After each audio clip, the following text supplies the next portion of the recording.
से कमज़ोर होते हैं ना, उनका लोग बहुत ईज़िली यूज़ कर लेते हैं। ऐसा नहीं है कि पता नहीं है कि क्या सही है, क्या गलत है, उनको पता सब कुछ होता है, बट वो डिसीज़न नहीं ले पाते हैं सही टाइम पे और वो लोगों पे भरोसा बहुत जल्दी कर लेते हैं।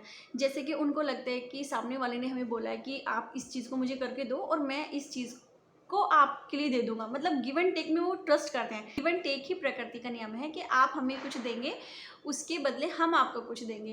लेकिन दुनिया आज के टाइम में ऐसी नहीं है, आपसे सब कुछ ले लेगी, लेकिन जब आपका उसका वक़्त आएगा आपको कुछ देने के लिए, तो फिर वो आपको कुछ नहीं देने वाली है। इसलिए आज के टाइम में ये है, एक्सपेक्टेशन किसी से ना रखो।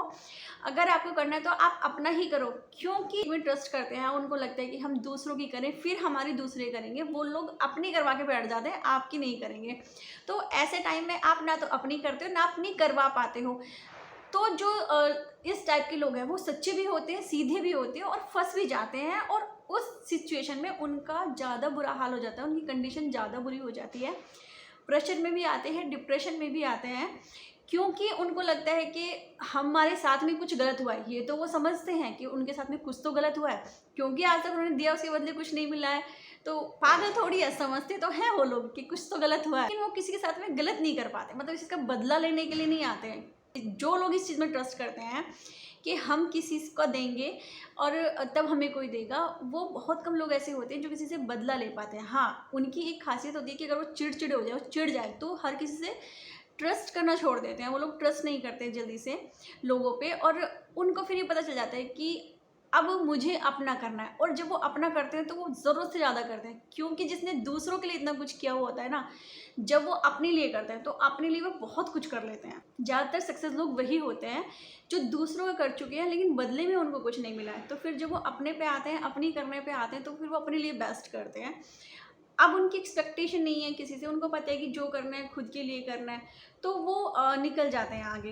बट ये नहीं है कि आप 70 साल की उम्र में आपको समझ में आए कि यार कुछ गलत हो गया, मैं अब तक दे ही रहा था, मुझे मैं वापस कैसे लूँ, और फिर आपने अपने लिए करना स्टार्ट किया।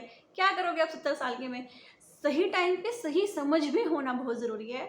अगर आप दिल के साफ़ हैं या आप किसी कर रहे हैं, किसी भी इंसान को पहचानने के लिए मौका एक बार ही देना चाहिए, बार-बार नहीं देना चाहिए। बार-बार तो सीधा बोला जाता है कि फितरत होती है इंसान की, वो आपके साथ हमेशा फिर गलत ही करेगा। मेरी समझ ये कहती है कि आप स्टार्टिंग में अच्छाई की पहल कीजिए, कभी किसी से इतना सोचने की ज़रूरत नहीं है, मेरे साथ अच्छा करेगा तब हम अच्छा करेंगे, क्योंकि अगर हम अच्छे इंसान बन गए तो गलत हो जाएगा। ऐसी कुछ बात नहीं है। अगर आप स्टार्टिंग में एक नाइस पर्सन बनेंगे, स्टार्टिंग में कुछ पहले अपनी साइड से कुछ अच्छा करेंगे, तो हो सकता है कि सामने वाला भी अच्छा इंसान है और वो आपको अच्छा इंसान मिल जाए।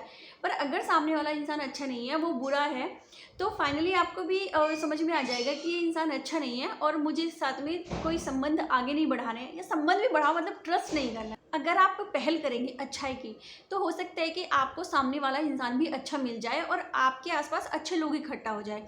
उनमें से बहुत से लोग ऐसे भी होंगे जिस साथ आप पहले अच्छा करोगे लेकिन आपको बदले में अच्छा नहीं मिलेगा। तो उसकी समझ रखना बहुत ज़रूरी है कि हाँ, मैंने इसके साथ अच्छा किया था, इसने मेरे साथ गलत किया है, तो ये अच्छे नहीं है। आप तब ईज़िली पहचान सकते हैं। बट ये नहीं है कि आप बिना आपने कुछ करा नहीं है लेकिन आपने पहले से पहले सोच लिया है कि ये इंसान गलत है। ऐसे गलत इंसान नहीं होते। हो सकता है कि आपकी सोच उसके लिए गलत हो, आपकी धारणा उसके लिए गलत हो।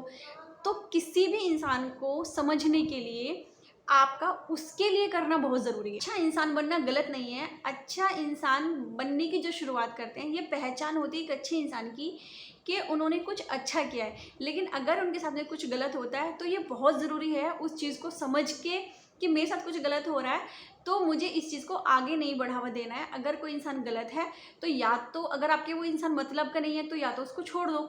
अगर आपको लग रहा है कि ये नहीं इंसान मेरे मतलब का भी है और साथ में मुझे इसको रखना भी ज़रूरी है, तो उसको उसी समझ से काम करो। ये समझते हो कि अच्छा इंसान नहीं है, तो इतना ज़्यादा नाइस बनने की ज़रूरत नहीं है उस इंसान से। मतलब जितना आपको लग रहा है कि इतनी ज़रूरत है बात करने की, उतनी बात करो। इतना ही मुझे इसके साथ काम करना है क्योंकि इतना ही मुझे इससे काम करवाना है, तो उतना ही काम करो जितनी आपकी ज़रूरत है। हर किसी इंसान से अगर आप अच्छे बनेंगे तो फिर आप अच्छे नहीं हैं, फिर आप बेवकूफ़ हैं। ज़रूरत से ज़्यादा अच्छा बनने से ये दुनिया आपको पागल घोषित कर देगी। आपको बताएँगे कि आप में दिमाग की कमी है, इसलिए नहीं कि आप बार-बार नाइस बन रहे हैं इसलिए दिमाग की कमी हो गई है। क्योंकि बुरे लोग ट्रस्ट नहीं करते हैं इस बात पे कि इस दुनिया में ऐसे अच्छे लोग भी होते हैं जो दूसरों के बारे में इतना अच्छा सोच सकते हैं, दूसरों के साथ इतना अच्छा कर सकते हैं। उनको ऐसा लगता है कि अगर कोई ज़रूरत से ज़्यादा अच्छा इंसान है, तो इसके दिमाग में कमी है। अच्छा इंसान तो होता ही नहीं है, ये दिमाग की वजह से ये ऐसा कर रहा है, इसको समझ ही नहीं है अच्छे बुरे की, इसको यही नहीं पता है कि साथ क्या हो रहा है। तो वो पागल होता है उन लोगों की नज़रों में जिनको दूसरों को यूज़ करने की हैबिट होती है। तो अच्छा बनिए, पागल मत बनिए। दूसरों की स्टार्टिंग में रिस्पेक्ट भी करिए, इज्जत भी दीजिए, जैसा मतलब आप बेस्ट कर सकते हैं अपने लेवल पे स्टार्टिंग में आप कर सकते हैं। बट अगर आपको रिटर्न में जो मिल रहा है, उसके बाद सेकंड स्टेप आपका हमेशा वो होना चाहिए, जो आपको मिल रहा है उसके रिटर्न में ही आपको देना चाहिए। अगर आप बार बार किसी को अपने सर पे चढ़ा रहे हैं, इसका मतलब फिर यही होता है उन लोगों की नज़रों में कि आप बेवकूफ़ लोग हैं, तो उसका और भी ज़्यादा फ़ायदा उठाने की कोशिश करते हैं। आज का ज़माना वो नहीं है कि लोग आपको अच्छा देख देख के अच्छा बन जाएंगे, उनको लगेगा आप बहुत अच्छे हैं, बार बार अच्छा कर रहे हैं, तो वो आपको अच्छा कहने लगेंगे। बेवकूफ़ तो वो आपको कहेंगे ही, लेकिन आपके साथ इतना गलत होने लगेगा कि आपको खुद यकीन नहीं होगा कि मेरे साथ हो क्या रहा है। जब आप अपने हक के लिए लड़ेंगे ना, तो आपको बहुत सारी लड़ाइयाँ लड़नी पड़ेगी। और वो लड़ाई ये नहीं है कि आपको घर से बाहर लड़नी है, उससे कहीं ज़्यादा आपको अपनों से ही लड़ना पड़ेगा, अपने घर वालों से लड़ना पड़ेगा, जिनकी एक्सपेक्टेशन आपसे कुछ और है लेकिन आप कुछ और करना चाहते हैं। वहाँ पे आपका फैमिली के साथ में तालमेल बिगड़ जाता है और सबसे पहले लड़ाई अंदरूनी लड़नी पड़ती है, अपनी फैमिली वालों से लड़नी पड़ती है। वो लड़ाइयाँ बाहर की लड़ाइयों से कहीं ज़्यादा बड़ी होती है।